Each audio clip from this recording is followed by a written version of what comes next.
In this video, I want to show some analysis of the cam motion curves and some other graphs that we can make. And so being able to use a spreadsheet is really important, and this is a very important assignment. So let's start here. So what I'm going to do first is I'm going to take this data that goes from 0 to 145 degrees, and here are all the data for each of the cams, and I want to extend this out to 2 rotations, or 720 degrees, and I'll tell you why in a minute. So the way I'm going to do that is I'm going to come to cell A26 and write equals 360 degrees plus the first data point, which is an A2, enter. And then I'm going to pull this down like so until I get to 720. One more like that. Okay, so now I've got another revolution, and in order to get this data to be correct, hopefully you can see that I want to just come here and I want to copy this. So I'm going to hit Control C on the keyboard, come down here to this cell and Control V, and I've just moved that same data down. And then it didn't quite go to 720, so let me go ahead and put in 720, and hopefully you can see that 720 is the same as 360 in terms of the data, and 0. So I'm going to do a Control C and then a Control V, like so, and I've got 2 complete revolutions from 0 to 720 degrees of our cams. So we're going to make several graphs. The first one I want you to make is the motion graphs that we're familiar with. So we're going to select A through E, hit Insert Chart, and it'll default to a linear chart, which is mostly what we want. But I want you to come up here to the chart type and then come down and hover here, and you'll see it says Smooth Line Chart. So it'll smooth these up a little bit. It won't change the data, really, but it will smooth it and make it look a little nicer. So you can see that we've got 2 periods of the motion showing here. Now what I want you to do is change the size of the vertical axis here, and to do that we go over to the Customize tab here, and we come down to vertical axis, and we can set a minimum value here, and I want you to set that to 1.25. Let's just specify it as 2.25. There we go. All right. And now we've blown up the data so we can see it a little better. Got the scale correct. Now I want to put the angle down here at the bottom. So to do that, let's see. I come over here to horizontal axis. No, I come down to grid lines and ticks, and then I choose the horizontal axis right here, and then I can specify the step, and I want that to be 15 degrees. So when I have the chart squished in here, it's kind of tight, but when we put it in its own sheet, it won't be too tight. All right, now what I want to do is I want to go ahead and put this into its own sheet, so I'll click there, and there it is. And I'm going to rename this one All Cams, okay?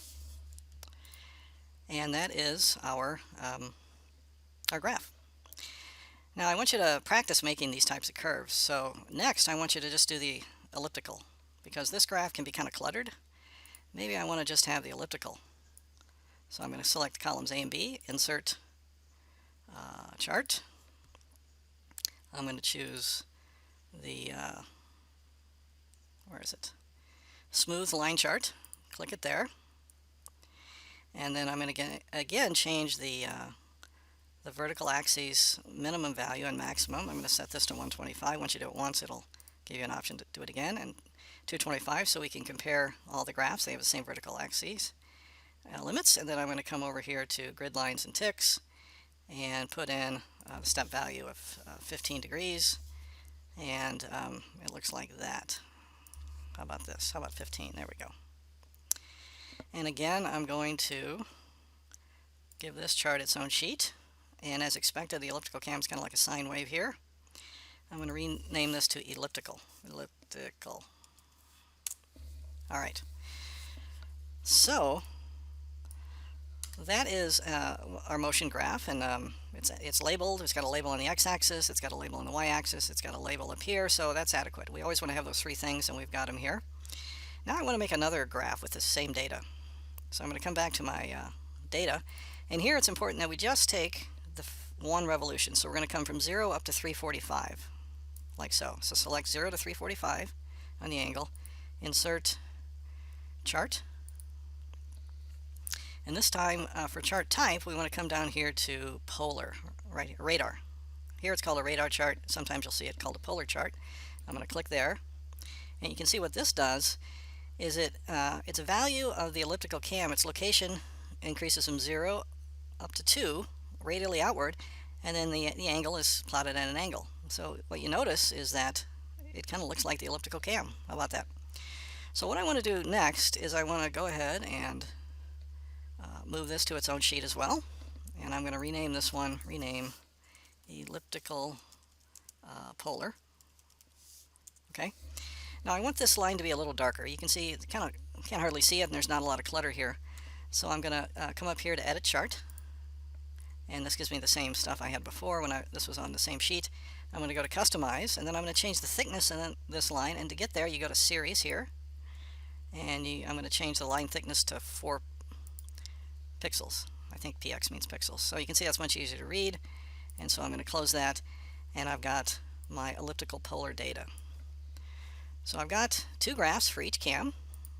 The motion graph, which is just the height of the follower as a function of angle in an XY chart, and then we have the polar, and you can see that it has the shape of the elliptical cam.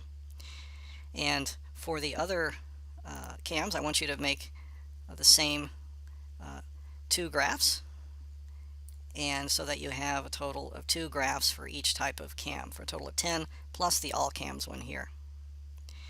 And being able to use spreadsheets for all sorts of engineering data is super important, and so I want you to go ahead and do that for this assignment.